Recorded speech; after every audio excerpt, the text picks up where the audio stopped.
Well, hello, everybody. I don't know if you can hear me.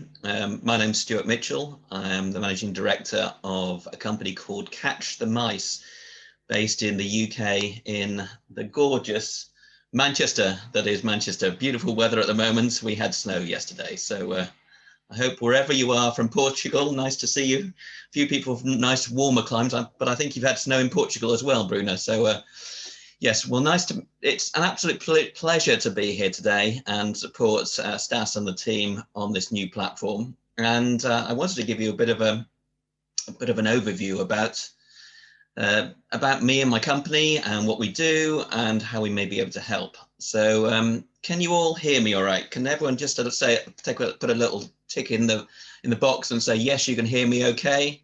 That would be fantastic. Is that a yes? Can everyone hear me okay? Brilliant, fantastic. Where have we got, let's try and make this a bit interactive. Where have we got people from? How far afield? We've got people in Portugal. Where else have we got people from?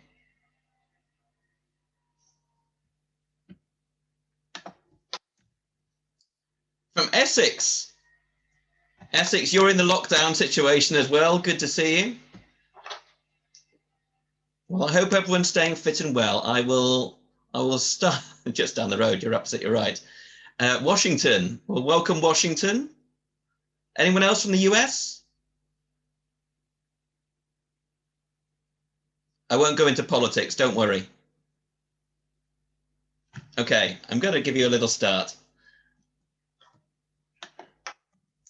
Okay, Catch the Mice, Italy. Oh, well, Wicklow in Ireland, wonderful. Okay, Catch the Mice. I am not a rat catcher.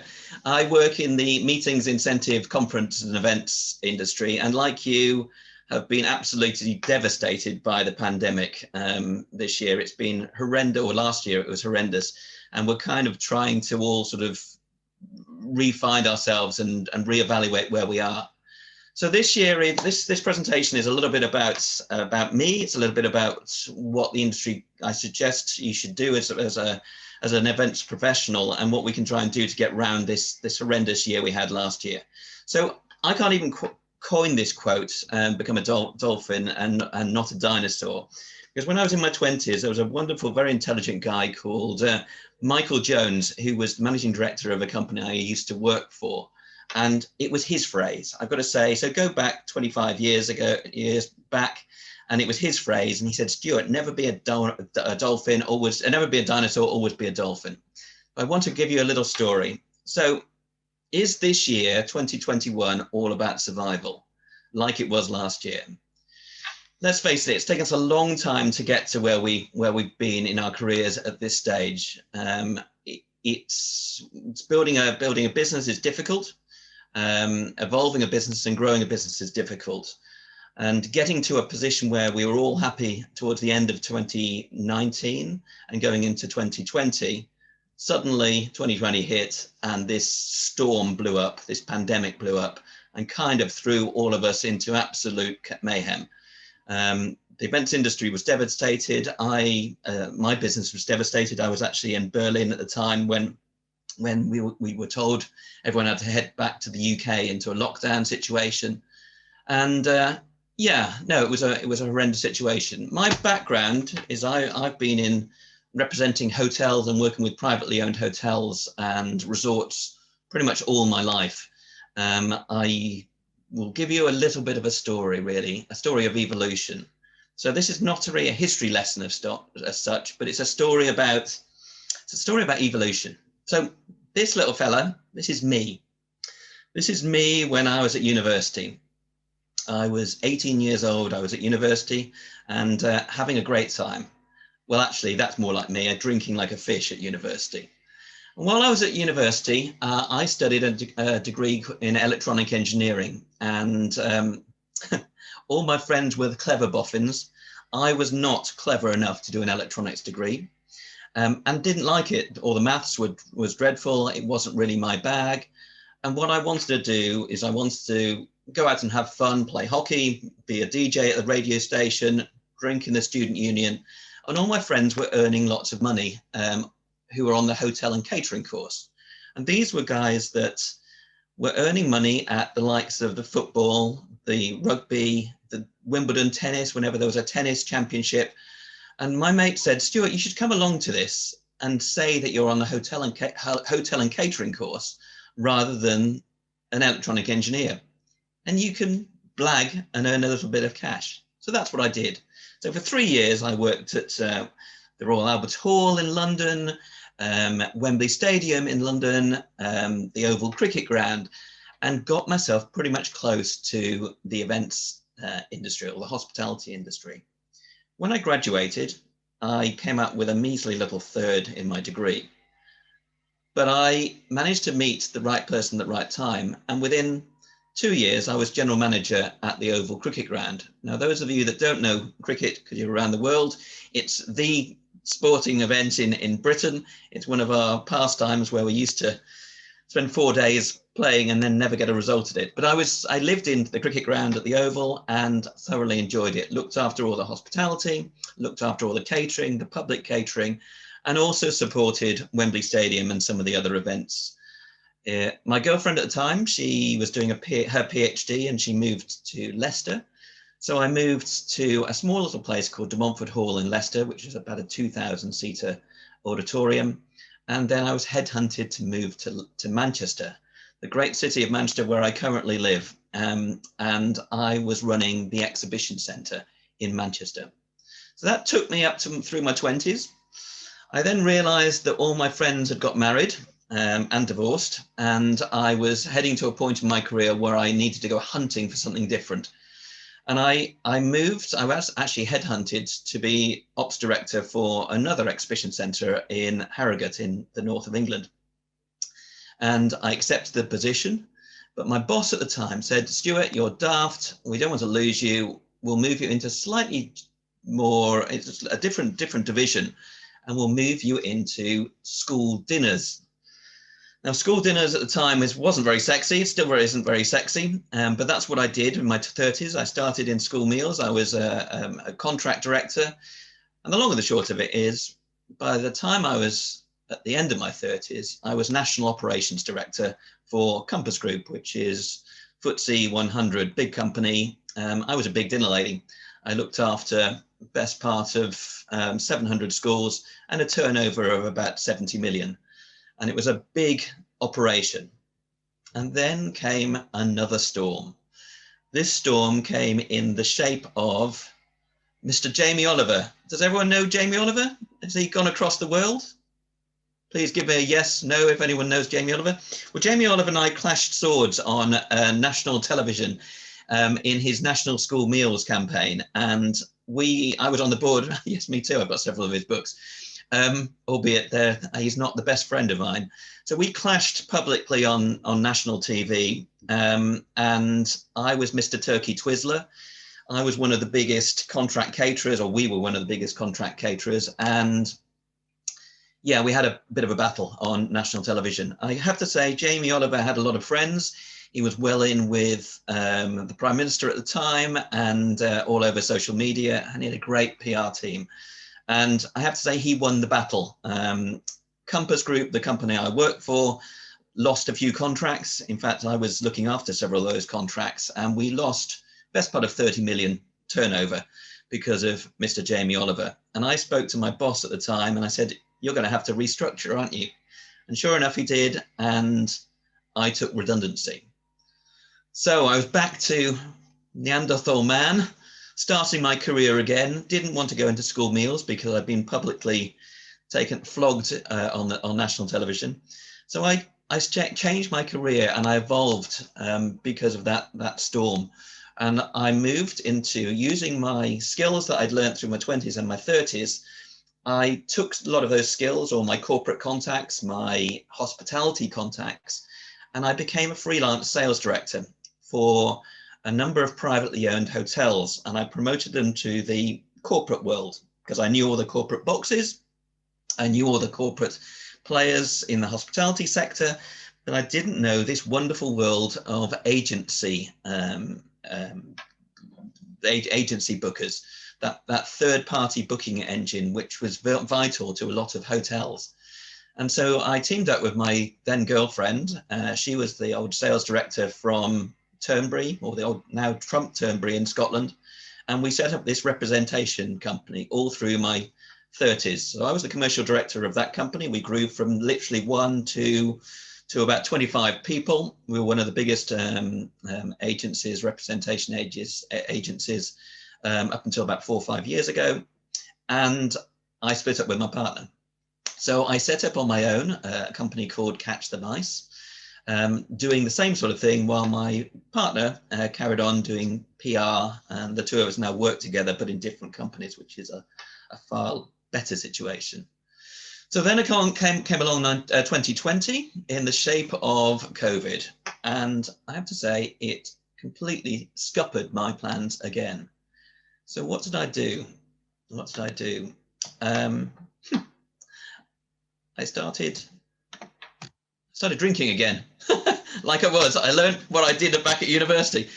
No, seriously, I started thinking about what I can do to help our industry and what I can do to, quite frankly, survive.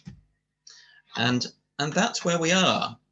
So what do we know at the moment because of COVID? The commercial landscape is definitely looking very different. Business patterns that we've relied on as hoteliers have changed. All of those business patterns for budgeting have stopped. Lead generation is gone. All of our databases are gone. What happened with that? There was a big panic a few years ago about GDPR and about people getting rid of their databases or cleansing their databases. We do not have databases any longer, sorry, because everyone's been made redundant. They've left the industry. They've gone on to other things. They've had to survive during 2020. Thankfully, we've got a vaccine, albeit that is taking time to roll out and will take a long time to get to where we need to get to. And certainly global travel is going to be logistically demanding and highly scrutinized in terms of travel. So the events industry, or the global events industry, is in for a challenging time. Uncertainty is the only certainty, I guess. I'm not certain who I'm speaking to. Are you event organizers? Are you event planners? Are you live event experts? What sort of demographic have I got in the audience?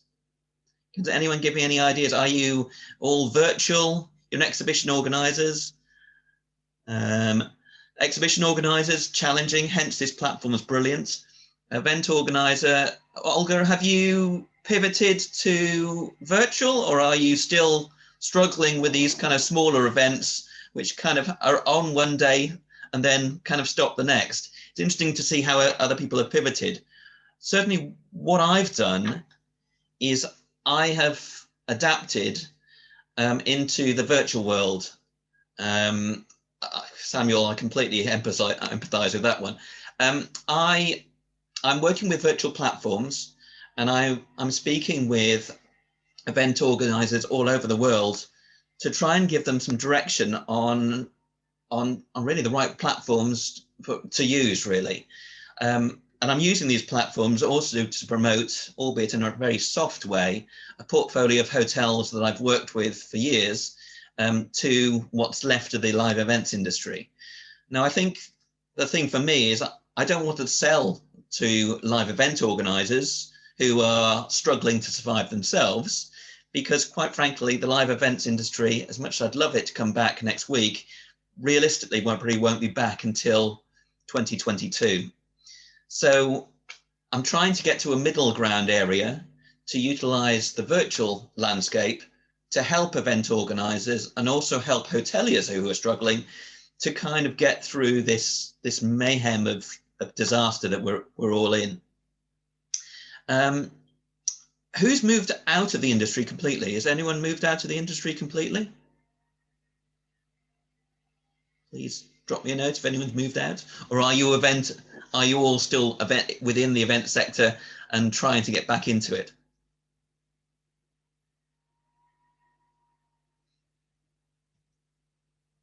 I guess the thing for me is I can see an opportunity ahead. I can see an opportunity, whatever people have done. I've been speaking to hoteliers. I've been speaking to people who owned restaurants, and hoteliers, for example, have pivoted completely. Let me give you an example about a hotel. Hotel I do some consultancy for. A hotel is it's a small hotel. It's got about 35 bedrooms. It's a boutique luxury hotel, and it had a really nice banqueting facility. And that banqueting facility was their bread and butter because they were a bit of a wedding machine. The wedding market has fallen through the floor. Their restaurant, which was a destination restaurant, has been limited with a number of covers it's been able to achieve. And their corporate business has dropped off the face of the earth. So they're really struggling to survive. And they've pivoted brilliantly. What they've done is they've changed their event space into an additional restaurant. And they've marketed it to the local community for smaller groups, a table for a family of 4, a table for a family of 6, because we're limited in the UK we were limited to a maximum of 6 dining together. Then it went to a maximum of 2s, and it was literally couples in this event space. But they pivoted brilliantly, and every Friday they had a full banqueting suite as an extra restaurant. So they've pivoted to utilize that event space as an additional revenue stream. And I think it's vitally important, whatever we do, is that we throw away the rule book and say that could never be done, and utilize those skills that we learnt in our previous career and apply them in a slightly different way. And that's why I'm working with virtual events platforms and event organizers, as well as virtual platforms, and also moving them through and transitioning them through to the live events industry when we become live again. I think these are the takeaways that I would suggest are the kind of the crucial things of this presentation, is to make sure you network. I certainly, for the first 4 months while I was there thinking about what the hell I was going to do in terms of income, in terms of all my clients had gone, I utilized my network. I contacted everybody that I'd been in touch with, and a lot of people were empathetic to where we were. I could relate to what they were struggling with, people having to lay off staff. I had to lay off staff. People also, I'm in sales. We're all in sales in some shape or form, and you have to put that facade on when you're doing a presentation. But when you're speaking with colleagues and friends, and actually some competitors that you've known for 10, 15 years, that kind of facade came off during COVID, and a lot of people opened up. And I realized that a lot of people were also struggling along the same sort of lines that I was. So I also teamed up with a charity called Eventwell. There were people that I'd known for years that had been made redundant, that were struggling financially, that had kids and families to feed. So I teamed up with Eventwell as their charity fundraiser to try and give something back. This all hasn't helped in terms of revenue for myself, but it also helps with that network, and it's opened a lot of doors, which thankfully have led to some other things, hence me relaunching my business in virtual best part of 4 months ago. Use your common resources. I think the key thing that I've discovered is there are a lot of people with hidden resources. A lot of people have pivoted into something completely different, and that includes people who are baking cakes, selling cakes, painting for a living, and actually selling some of their artwork. So there's a lot of resources within your teams and probably within your family or your networks that you can call upon to assist. I've certainly called upon that. I had a colleague I worked with 7 years ago who was my marketing manager. She was a junior marketing manager at the time, very, very junior, went on to bigger things. I couldn't afford to keep her in my business. She was looking for bigger and better things. She did brilliantly for about 5 years, and then 18 months ago was made redundant just before COVID and set up on her own, and was very humble, came back to me and said, is there anything I can do? And the two of us have been working very, very closely together, and it's been a mutually beneficial relationship. So use those contacts that you've got had in the past. Use those people that you may not have felt you could collaborate with before, nothing's off the table. Break the rules, throw away that rule book. I'll tell you something else what's happened this year, which has been fascinating. There have been some very, very strong competitors of mine who we've known about, we've swapped clients, we've fought for clients, we've all pitched for the same clients, and someone's been successful and they've come to work with me, and then they've moved on to another client. Well, I'm currently collaborating with two of those competitors because they're in the same boat as I was. They'd lost a lot of business and there were opportunities for collaboration. And I think those sort of things, again, in terms of rule breaking, would never have been on the table a year ago. I would not have wanted to collaborate with my competitors. But 2021, I think that's certainly a way forward. It's worth opening and being honest with your staff.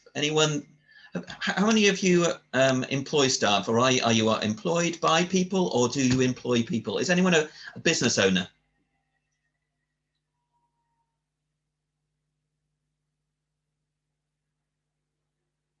Is anyone a business owner?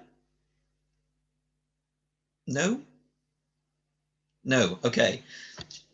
Well, in that case, speak to your boss. What I would recommend is to speak to your boss and get a bit of a huddle together. And I don't know if the business is struggling, or if the business is needing to pivot and do something completely different.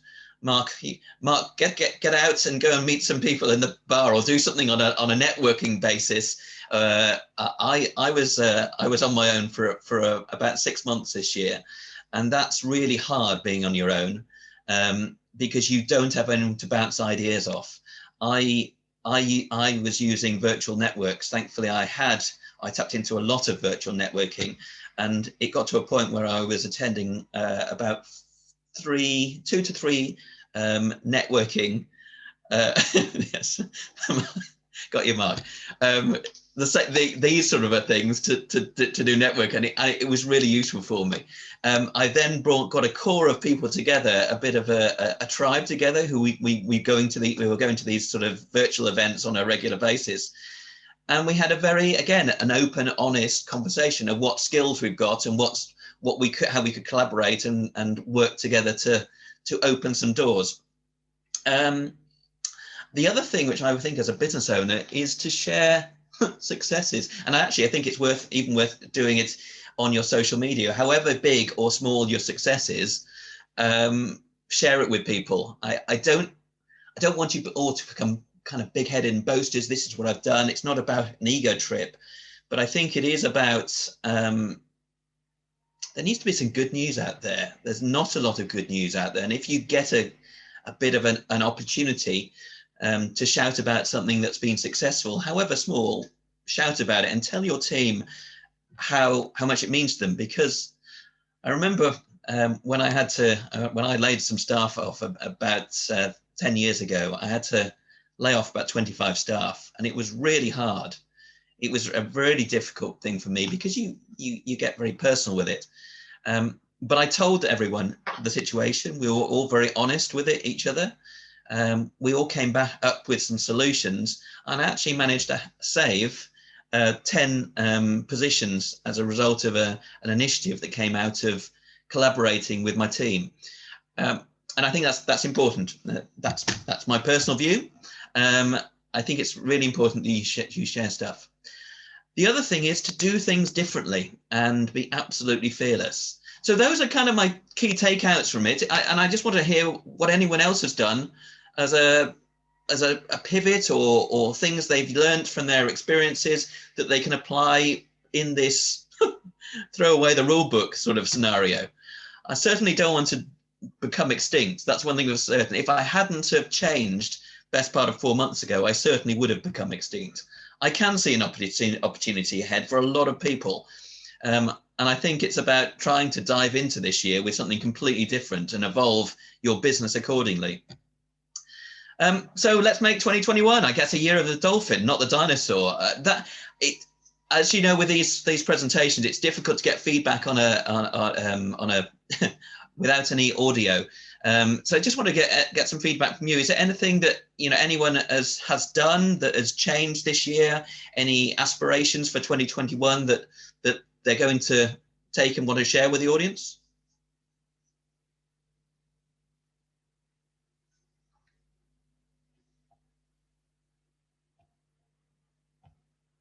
Yes, no, maybe. Okay, we're coming towards the end of the session, and I'm going to close off shortly. What I'd love you to do, if you can or want to, is connect with me on LinkedIn. There's my LinkedIn. Please scribble it down. Stuart Mitchell at Catch the Mice. I also have a consultancy, SDCM Consulting. If anyone needs any help with an assistance or direction on virtual platforms to use in the future, by all means, reach out with me. If anyone is a hotelier, again, and wants to penetrate into the UK market, please do. If anyone's from the UK and wants some advice on event organisers that I know are currently recruiting, please link in and share with me. I'm actively networking with those at the moment and trying to open and share opportunities with people. If you're from overseas, great to meet you. I concentrate very much on the UK market, but I have contacts globally. And again, if there's anything I can do to assist and give you any feedback or any help, I am there as an assistant to help people in this difficult time. And anyone needs a chat or some advice from purely from a business perspective. I've been through a lot of pain in the last 18 months and 18 months or 12 months, and I can see that pain continuing for all of us for the next 3 to 4 months until we get this vaccine rolled out. So good luck, everyone. Stay safe. I really appreciate you joining me today. It's been a bit of a waffly presentation, but I do hope it was useful to everyone. But please do link in. I haven't got everyone else's LinkedIn address, so I'm going to leave you to link in with me. I do have a booth down in the demo section under Catch the Mice, and there's a couple of PDFs which you can pick up there. The presentation is just another marketing bit of blurb, but do pick up the presentation. It's got all my contact details, and stay safe. Thank you very much for joining me, everybody. Thanks, Mark. Really appreciate it. Cheers, Mark. Both Marks.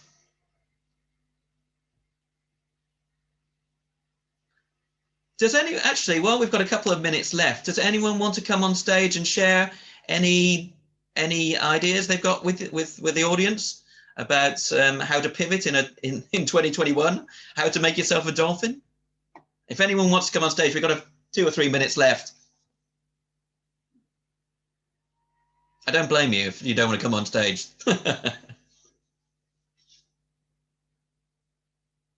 Okay, I would say at this stage, I'll see you in the bar. Christina, thanks very much indeed. Yes. I don't even know where the bar is. Has anyone found the bar yet?